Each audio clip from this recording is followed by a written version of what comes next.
We go to Mr. Dana Rohrabacher of California, Chairman of the Subcommittee on Europe, Eurasia, and Emerging Threats. Thank you very much. Maliki hasn't done a good job, has he? He hasn't done a good job, has he? He's made things worse, hasn't he?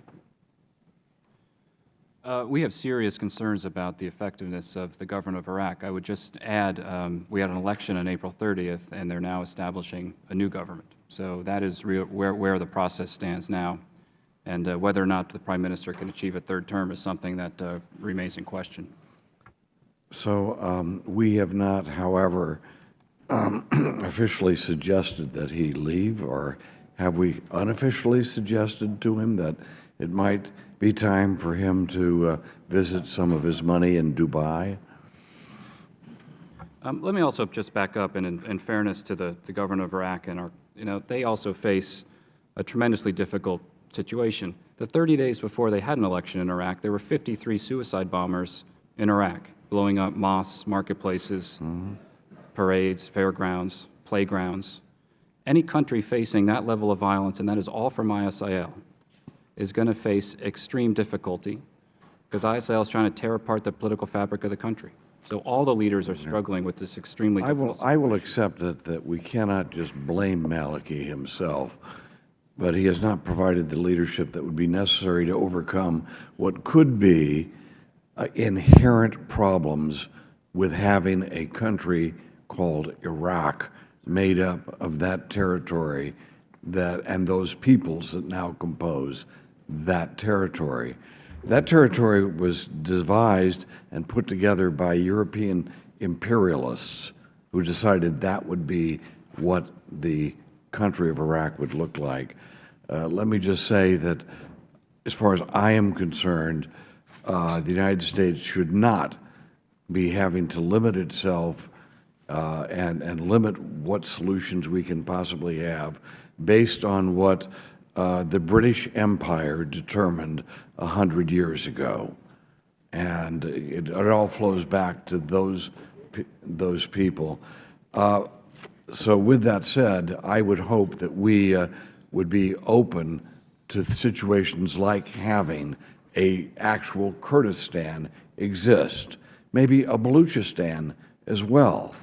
There used to be a country named Baluchistan, and the British decided to cut that in two and split that up. And the Kurds have always deserved to have their own national identity. And until we do, I happen to believe that no kind of leadership that we could put into place in Iraq is going to be successful. Maybe it's too much.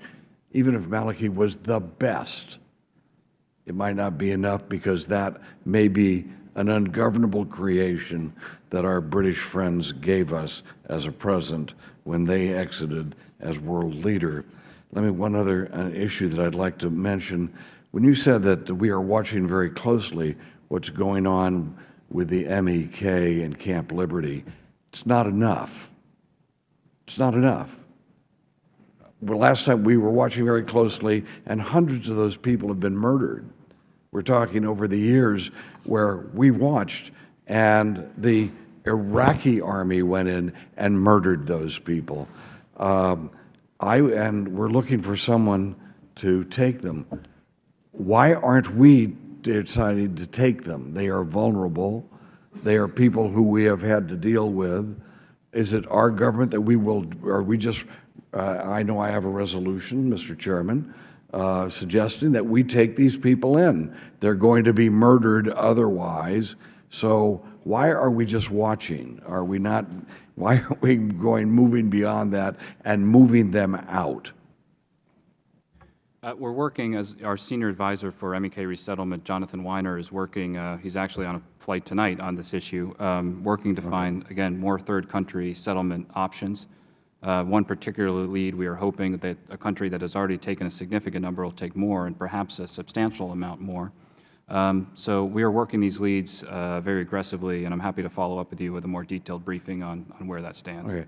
I would be very appreciative if you could follow up on those details with me, but also let me, Mr. Chairman, just for the record again state, it would be better, these people have relied on us. We made a deal with them. They have provided us some very important intelligence information and activities over the years. If other countries will not permit them to come in, it might be in our moral interest as well as our interest of having other people trust us in the future just to take them into the United States as refugees. And if there's any group of people in the world that are at risk and are refugees, it would be these folks in Camp Liberty. Thank you very much, Mr. Chairman.